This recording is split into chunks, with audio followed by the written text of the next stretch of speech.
Estructura ontológica de los lenguajes de palabras es una conferencia de Gustavo Bueno impartida en el año 2013 en la fundación que lleva su nombre.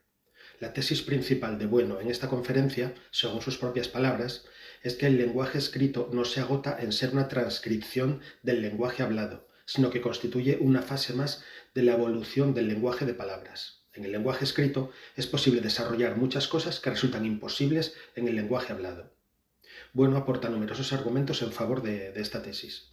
En el lenguaje hablado, sobre todo en las condiciones en las que se dio originalmente, no tanto hoy que existen altavoces, grabaciones de voz, etc., en el lenguaje hablado dependemos del contacto directo entre quien habla y quien escucha. En el escrito no existe esta restricción.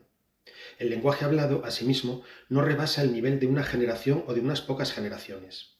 Quien vive en una sociedad sin escritura depende únicamente de lo que transmiten sus antecesores. La escritura rompe esta barrera y nos permite saber más de Amenofis IV o de Alejandro Magno de lo que sabían sus sucesores inmediatos. El lenguaje escrito amplía el horizonte del mundo de un modo incalculable.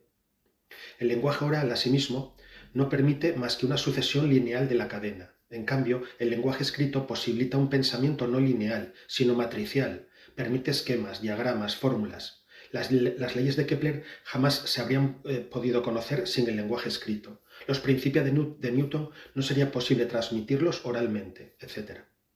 Por todo ello, el lenguaje escrito amplía de manera incalculable lo que se puede pensar y expresar en comparación con el lenguaje oral. A primera vista podría parecer que el lenguaje escrito es más pobre, ya que se pierden los gestos, la entonación o el lenguaje corporal. Sin embargo, el lenguaje escrito lo compensa en gran parte mediante recursos propios, como signos de exclamación, onomatopeyas, uso de tropos, etc. Sin que todo lo anterior signifique, evidentemente, que el lenguaje escrito haga prescindible el lenguaje oral. El lenguaje hablado sigue siendo imprescindible en la vida cotidiana, en la comunicación inmediata, etc. Pero la civilización y el progreso humano, al menos el progreso científico y técnico, son impensables sin el lenguaje escrito. Y hasta aquí los argumentos de Bueno en favor de la idea de que el lenguaje escrito supone una evolución en el desarrollo de los lenguajes de palabras.